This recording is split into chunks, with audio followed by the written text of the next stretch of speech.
Wala na tayong tsansa na mananalo sa China. Anong wala?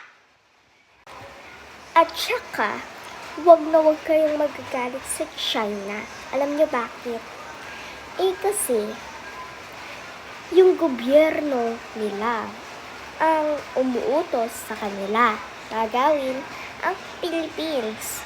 Pero, ang mga nakatira doon ay kawawa ng sawa. Your Honor, hindi ko po talaga alam.